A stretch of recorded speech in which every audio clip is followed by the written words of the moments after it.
Yeah. Footballpowerhour.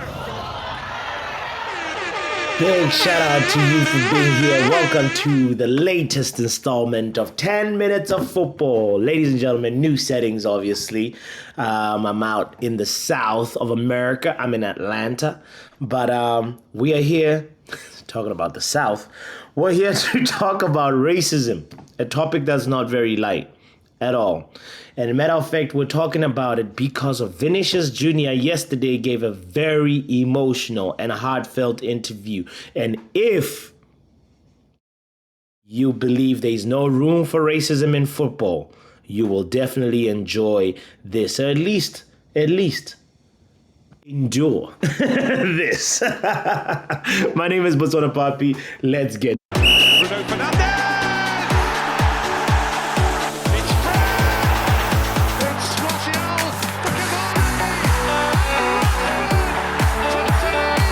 Just waiting on the back post. Surely he'll be found. And scores first.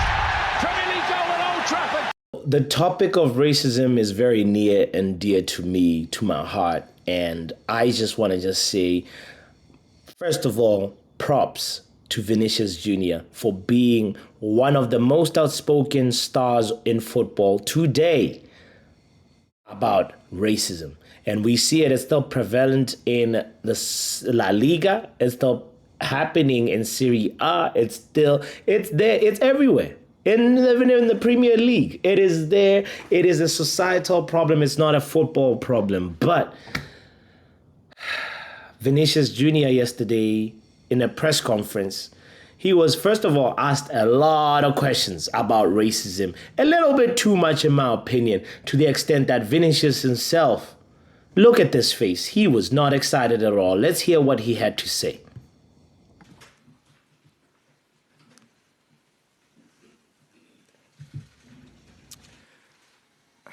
Eu vou para os jogos com a cabeça centrada no jogo para que eu possa fazer o melhor para a minha equipe e às vezes nem sempre é possível. Então, eu tenho que me concentrar muito.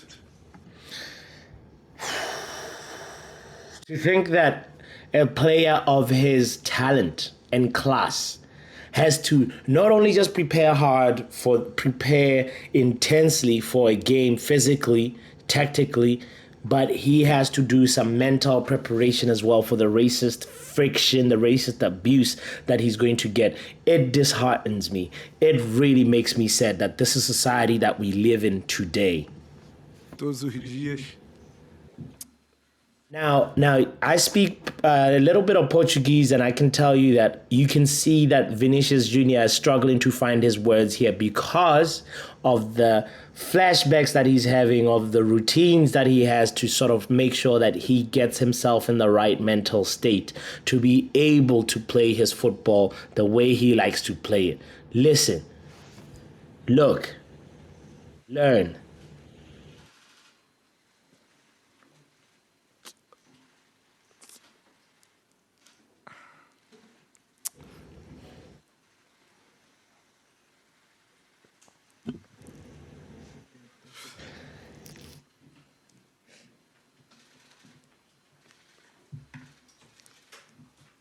This is the Real Madrid number 7, guys. For me, his legacy is actually building to be a lot stronger than the previous number 7, if you get what I mean. This is a star who... The thing about racism in La Liga, specifically, because this is the subject of the matter today, this morning, is it's not the first time it happens. We've seen so many stars being subject to it. Samuel Eto'o, Dani Alves, Ronaldinho, the list goes on. But not a lot of people have been so outspoken like Vinicius Jr. He looks like the Malcolm X of football. Martin Luther King Vinicius. Vinicius Luther Jr. That's honestly who I feel like he is. And I want to put respect on his name and say, we salute you, Vini. We stand with you, Vini. We are against racism with you, Vinicius. Matter of fact, let's listen.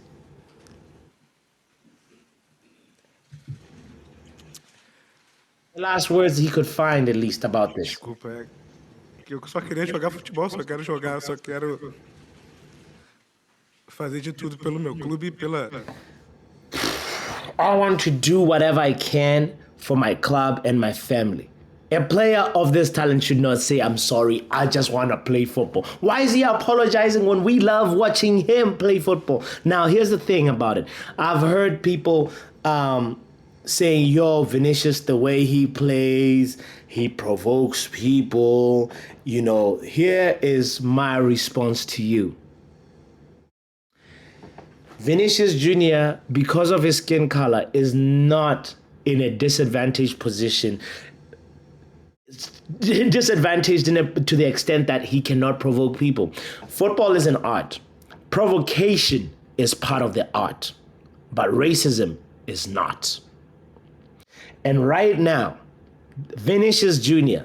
is subject to countless incidents of racism. He's had to ask for help from UEFA, from FIFA, CONMEBOL, for the Federation of Brazil. Matter of fact, in the Federation on Brazil, they actually honored him. And I want to give him the respect for this and say Brazil passed the law last year that is pretty much the Vinicius, it's called the Vinicius Jr. law. And it's pretty much to combat racism in sporting events. And for that, Vini, we stand with you, we applaud you, we are proud of you. But it needs to go further than that. The Spanish FA has now organized this match versus Brazil, and part of the efforts is obviously to raise awareness on this issue. And I hope this is just the beginning. I hope that we continue to move forward. I hope what you think, what you can do as yourself to help combat this, because at the end of the day, it is a global problem. Before it becomes a global problem, it's societal, it's community, it's individual, it's our circles, our family units, all those socialization institutions. It matters how we carry ourselves, how we think of racism, and what we do about racism. Let's consult the perspective of Mr. Dani Carvajal, Vinicius Jr.'s professional colleague, teammate. He had some words to share that I honestly was a little bit disappointed by when I want to actually make sure that I quote him and not paraphrase. Dani Carvajal said, I don't believe that Spain is a racist country. I come from a humble neighborhood in Leganes. Someone early on said, trust the process. What's the process in that, Dani Carvajal? The sentence that he says right after, I come from a humble neighborhood in Leganes, he says, there has never been any problem. What? I don't understand the process in that statement, because this feels like one of those times when somebody says, I can never be racist. I have black friends. Do me a favor, Dani Carvajal. Get out of here, man. He went on to say, I have friends of a different skin color, and there has never been a problem. Now, Leganes, I've been to Spain a couple of times, over 8 times in total. And I can tell you that racism is still a thing. Globally, it may not, nationally, it may not be recognized as a problem, but it is definitely still there. Trust me. I can tell you that with 100% certainty. And it's problematic that Dani Carvajal is speaking for the whole city of Leganes, which has about just under 200,000 people. And I can tell you, Dani Carvajal, this is the thinking that we have to challenge. You cannot speak for the whole population and say there has never been a problem of racism. Nah, man, that is the problem. You thinking like that. And you, as a teammate, supposed to stand next to Vinicius and say, you know what? I am 100% with Vini. No room for racism. Don't go ahead and try and defend a country that we all know is racist. He finished off his statement by saying, I have friends of a different skin color, and there has never been a problem. Then there are people who go to the stadiums to let off steam. Wahali, what is Dani Carvajal on? He did say they should not be allowed to enter stadiums, but what steam are we talking about, Carvajal? Racist steam? Man, there's no room for racism. If you're racist, take your subscription and leave. Take your like button and leave. Let's go.